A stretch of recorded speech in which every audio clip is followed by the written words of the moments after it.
حضرت be be مریم رضی اللہ تعالیٰ عنہ ان کے پیٹ میں حضرت عیسیٰ علیہ السلام تھے، تو جب ولادت کا وقت قریب آیا نا تو آپ بستی سے کہیں دور چلے گئے. بستی سے دور ایک سوکھا کھجور کا پیڑ تھا، اس کے نیچے آپ تشریف فرما تھی، اور آپ یہ خیال میں تھی کہ مجھے بچہ پیدا ہوگا، میرے یہاں بیٹے کی ولادت ہوگی تو لوگوں کے تانے سننے پڑے گی کہ کسی سے شادی تو کی نہیں، کسی سے نکاح ہوا نہیں، یہ بچہ کیسے آ گیا. اس وقت لوگوں کو تھوڑی پتا ہوگا کہ یہ اللہ کے حکم سے ہوا اور اللہ کی قدرت کے بغیر باپ کی عیسیٰ علیہ السلام کی ولادت ہوئی. حضرت مریم اس حالت میں اس پیڑ کے نیچے گئی، ابھی سوچ و وچار میں تھی، اسی میں حضرت عیسیٰ علیہ السلام کی ولادت بھی ہو گئی. حضرت عیسیٰ علیہ السلام کی ولادت اس سوکھے کھجور کے پیڑ کے نیچے ہوئی، اور حضرت جبریل علیہ السلام اس وقت تشریف لائے. آپ نے ایڑی ماری تو پانی جاری ہو گیا، اور جو پیڑ سوکھا ہوا تھا اس پر کھجوریں لگ گئی. حضرت جبریل علیہ السلام نے حضرت مریم کو پکار کر یوں کہا، جس کا ذکر قرآن پاک میں بھی آتا ہے، فرمایا کہ غم نہ کر، بے شک تیرے رب نے تیرے نیچے ایک نہر بنا دی ہے. اور پھر حضرت جبریل فرماتے ہیں وَحُزِّي إِلَيْكِ بِجِذْعِ النَّخْلَةِ تُسَاقِطْ عَلَيْكِ رُطَبًا جَنِيًّا، اور کھجور کے تنے کو پکڑ اور اپنی طرف ہلاؤ، کھجور کے تنے کو پکڑ کر اپنی طرف ہلاؤ تو کھا اور پی اور آنکھیں ٹھنڈی رکھ. یہ قرآن پاک کی آیت مبارکہ حضرت جبریل نے یہ باتیں حضرت مریم رضی اللہ تعالیٰ عنہ سے فرمائی. تو یہ حضرت مریم رضی اللہ تعالیٰ عنہ کی ہم نے کرامت دیکھی کہ اللہ تعالیٰ نے آپ کو بغیر شوہر کے اولاد عطا فرمائی. حضرت عیسیٰ علیہ السلام کی ولادت ہو گئی، ابھی ولادت ہوئی ہے، ابھی آپ اپنی والدہ کے گود میں ہیں، حضرت مریم رضی اللہ تعالیٰ عنہ کے گود میں ہے. حضرت جبریل علیہ السلام نے اللہ کے حکم سے حضرت مریم کو یہ کہہ دیا کہ اگر کوئی تم سے اس بچے کے بارے میں سوال کرے نا، کوئی بھی تم سے سوال کرے تو یہ اشارہ کر دینا کہ میں نے اللہ کے لیے چپ کا روزہ رکھا ہے، چپ رہنے کا روزہ رکھا ہے، تو میں آج کسی سے بات نہیں کروں گی. اس شریعت میں اس وقت میں یہ روزہ بھی ہوا کرتا تھا، جیسے ہم کھانے پینے کا روزہ رکھتے ہیں نا کہ ہم نہیں کھائیں گے فجر سے لے کر صبح صادق سے لے کر غروب آفتاب تک، یہ ہمارا کھانے پینے کا روزہ ہوتا ہے. اسی طرح پچھلی شریعت میں یہ بھی تھا کہ آپ چپ رہنے کا روزہ بھی رکھتے تھے. کچھ لوگ اللہ تعالیٰ کے لیے چپ رہنے کا روزہ رکھتے کہ میں اتنے وقت سے اتنے وقت کچھ نہیں بولوں گا. تو حضرت جبریل نے بھی یہ حکم دیا کہ کوئی اس بچے کے بارے میں پوچھے تو اشارہ کر دینا کہ میں نے چپ کا روزہ رکھا ہے، میں نے چپ رہنے کا روزہ رکھا ہے.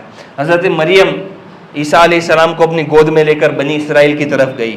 اب جب یہ بنی اسرائیل کی طرف پہنچی نا تو لوگوں نے تانے دینا شروع کر دیا، لوگوں نے باتیں کرنا شروع کر دیا کہ قرآن پاک میں بھی اس کا ذکر ہے. جیسے ہی وہ بستی میں پہنچی لوگوں نے تانے دینا شروع کر دیا، یہ کیا لے کر آئی، یہ کہاں سے آیا، یہ بچہ کیسے آیا.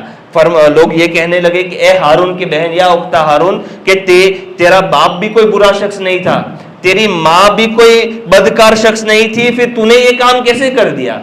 حضرت مریم کو کیا حکم ہوا تھا کہ کچھ بولنا نہیں ہے، چپ کا روزہ ہے.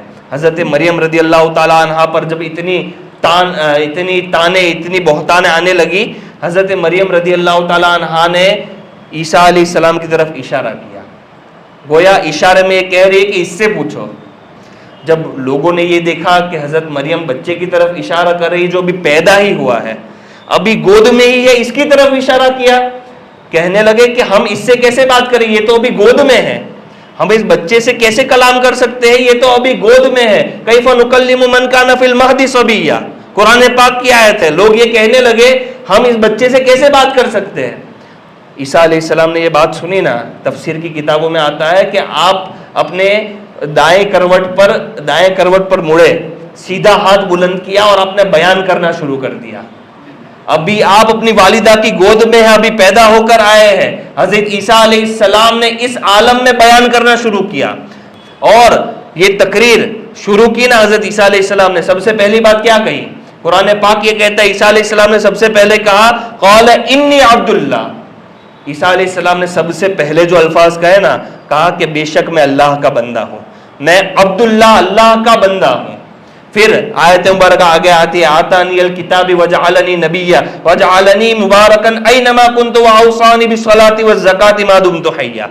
عیسیٰ علیہ السلام پیدا ہوتے خطبہ دے رہے ہیں، بیان کر رہے ہیں کہ میں اللہ کا بندہ ہوں، اللہ نے مجھے کتاب دی اور مجھے نبی بنایا ہے. عیسیٰ علیہ السلام یہ کہہ رہے ہیں، اور پھر فرماتے ہیں اور اس نے مجھے مبارک بنایا، میں جہاں بھی ہوں، میں جس بھی حالت میں، اللہ نے مجھے مبارک بنایا، اور اس نے مجھے نماز اور زکوٰۃ کی تاکید فرمائی ہے۔ پیدا ہوتے عیسیٰ علیہ السلام یہ کہتے کہ اللہ نے مجھے مبارک بھی بنایا، مجھے نبی بنایا، کتاب دی، اور پھر تاکید کی کہ میں نماز پڑھوں اور زکوٰۃ ادا کروں۔ عیسیٰ علیہ السلام پیدا ہوتے یہ خطبہ دے رہے ہیں۔ خطبے کی پہلی لائن پر آپ غور کریں نا، پہلی بات عیسیٰ علیہ السلام نے کیا کہی ہے، ہر مسلمان کو یاد ہونی چاہیے۔ عیسیٰ علیہ السلام پیدا ہوتے ہی خطبہ دیتے کیا ارشاد فرماتے ہیں؟ انی عبداللہ، بے شک میں اللہ کا بندہ ہوں، نہ اللہ کا بیٹا نہ خدا، نہ خدا کا بیٹا، کہتے ہیں میں خدا کا بندہ ہوں۔ عیسیٰ علیہ السلام کیا کہہ رہے ہیں؟ میں خدا کا بندہ ہوں، اور انہوں نے اپنے آپ کو خدا کا بندہ کہا تاکہ کوئی فیوچر میں یہ نہ کہے کہ عیسیٰ علیہ السلام خدا ہے یا خدا کے بیٹے ہیں۔